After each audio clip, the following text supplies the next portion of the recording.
What is up, ladies and gentle nerds? It's your boy Graham, also known as HamHawks42 on the internet, and this is another edition of Overthinking MTG, and we are looking at another Double Master spoiler.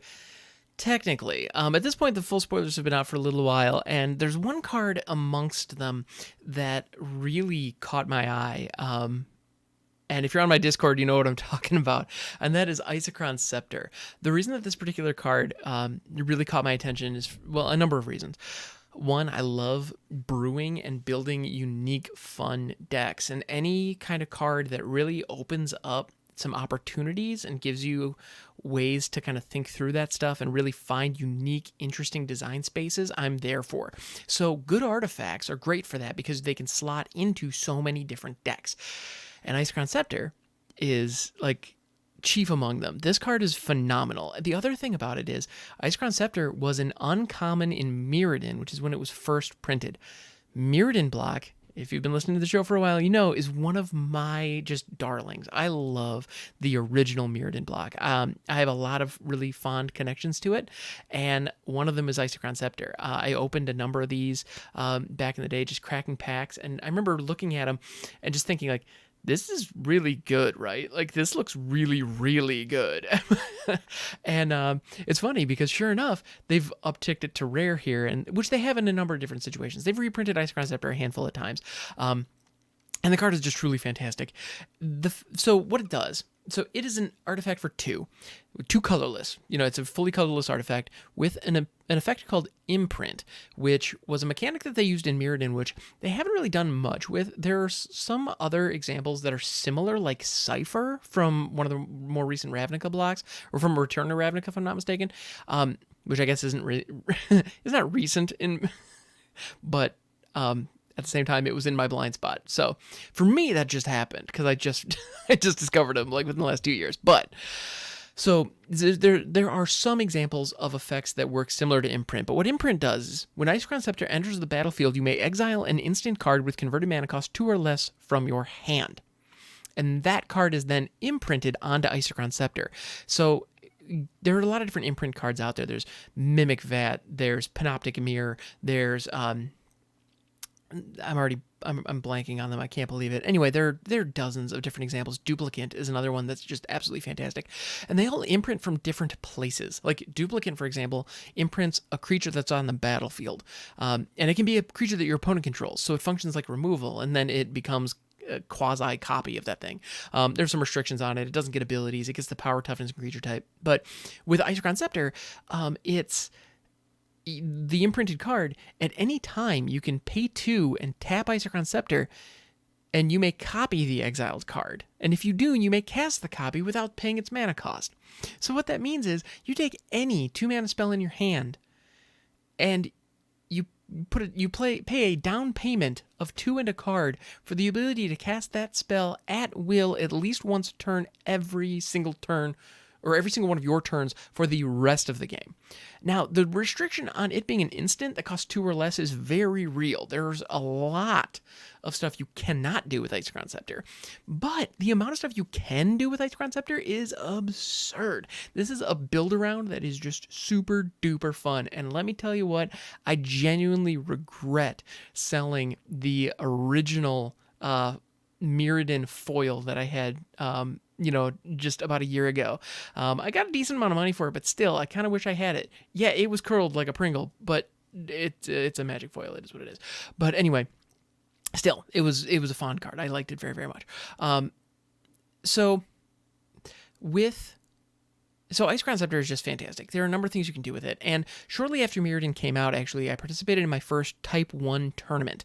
The deck that I brought was hot garbage. It was absolutely terrible, and I got wrecked and knocked out immediately. But, like, regardless, the deck that did win, there was actually a friend of mine, incidentally enough, it was a friend of mine I went to high school with, who I didn't actually, like, we weren't super close. I didn't realize he played Magic until we showed up at the tournament. I was like, oh, hey. And he ended up winning it by putting Memory Lapse on an Isocron Scepter. And Memory Lapse reads like a terrible counterspell, because what it is, it's an instant for 1 and a blue, counter target spell, and your opponent puts that spell on top of their library instead of it going to the graveyard. Now, as a new player, I read that and so it's a counterspell, but they just get it back next turn. That stinks. Now, as an experienced player, this friend of mine put that on an Isocron Scepter because every time the opponent would play a spell, he'd counter it, and then it would go to the top of their library, which meant the next turn when they hit their draw, they were drawing the exact same card, which meant they weren't drawing anything else. And so their choices were either not play anything and continue to draw cards, or try to play something, get it countered, and then not draw anymore for the rest, for the next turn, effectively. It was so mean. Like, it was a nasty combination, and he ended up winning the whole freaking thing with it. And by the way, Type 1 tournament is what is now known as Vintage. Now, that was a long time ago. It was a very different world, and it was in it was a small-town hobby shop. So, take that for what it's worth. That said, actually, the person that I went up against was running OG Duels and a White Weenie Shadow deck. So there were some legit, some people had some legit stuff there, and that combination was good enough to win the whole thing. So Isocron Scepter is really, really powerful, you guys. It's really good. And putting counter spells on it especially is really nasty, because then what ends up happening is, as long as you have 2 mana up of any color, note, that's the other thing that's crazy about this, is you could take a spell that costs 2 blue, slap it on an Isocron Scepter, and if you have nothing but green mana up, it doesn't freaking matter. You just need 2 of it, and boom, the spell is live and online. It's just going. It's so good. And then there are cards like Dramatic Reversal, which have come out since Isocron Scepter. So they printed that knowing full well it's an infinite combo with Isocron Scepter, because what Dramatic Reversal does is, when you cast Dramatic Reversal, you untap all non-land permanents that you have. So as long as you have mana rocks that can produce at least 2 mana, all of a sudden, the moment you put Dramatic Reversal on an Isocron Scepter, you just infinitely twiddle. And as long as those mana rocks can produce 3 mana, you have infinite mana. Like,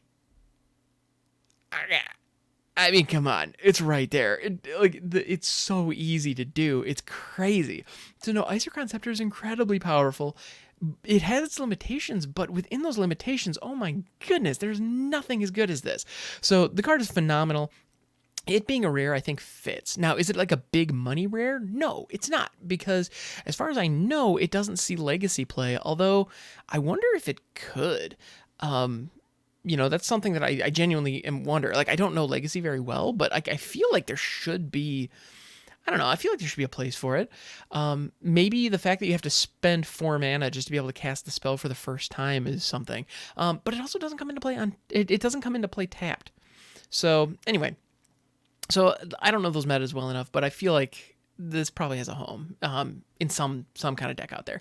Also, actually, this does not count as casting. Well, you do cast the copy, so an opponent could counter the spell that you are casting with Isocron Scepter, because you are casting it. However, this counts as an activated ability. So if you have something like Zerta that allows you to reduce the cost of activated abilities, all of a sudden you could have a counter spell on a stick that only costs you 1 to activate. That's pretty cool. Like, I like that a lot, not gonna lie. Like, those kinds of things. So any deck that has a lot of activated ability synergy, you can leverage that and you can lean into it. Also, anything that allows you to untap an artifact, so like Voltaic Key or Voltaic Construct. I know there are a number of other examples out there. Generally speaking, anything with Voltaic in it is kind of a go-to for this untaps artifacts. Plus, I mean, however many other artifacts untappers are out there. Clock of Omens is another just phenomenal one. Actually, Clock of Omens along with, never mind. I was about to say you could use that in Dramatic Reversal, but that'd be idiotic because Dramatic Reversal already untaps Isocron Scepter. Anyway, it's late, like I always say on these shows, because it is. And yeah, I love this card. I truly adore it. And now that I'm looking at it, like, it's funny. I've seen this artwork hundreds of times. And so the artwork is depicting a woman, what appears to be an elvish woman, that now that I think about it, within context, that's probably Glissa the Sunspeaker. As it kind of looks like Glissa, although she doesn't have any, like, if I'm not mistaken, Glissa had like some metallic spikes on her arm, but I could be mistaken. Anyway, and this woman is holding her arms fully outstretched and gripping a scepter that appears to be just glowing with energy, which is, it's really cool. It's evocative. Like, the scepter is clearly channeling an incredible force that almost looks like a sun glowing, which actually makes a lot of sense now that I'm thinking about Mirrodin, because Mirrodin as a plane has multiple suns, and that's something that was kind of a big deal in the story, as I recall. Yeah, and so the idea of this channeling a sun and being evocative of that kind of motif, it fits the style, it fits the world, it fits the feel. It's great. I love Isocron Scepter. Seriously, if you don't have any of these, I would highly recommend getting your hands on some, or at least just coming up with some brews. Like, just think for a second of your favorite instant that costs 2 or less. Now imagine being able to copy that repeatedly every single turn. That's pretty cool, right? Anyway, thanks so much for hanging out, everybody. I appreciate you. This has been, well, it's been Graham, also known as Hamhocks42 on the internet. You can catch me here or over on Twitch, twitch.tv/Hamhocks42. I also have a very active Discord server, so if you enjoy these conversations and want to keep up these kinds of conversations, even when I'm offline, the link for that is in the description. So thank you so much for hanging out, and I will catch you guys next time.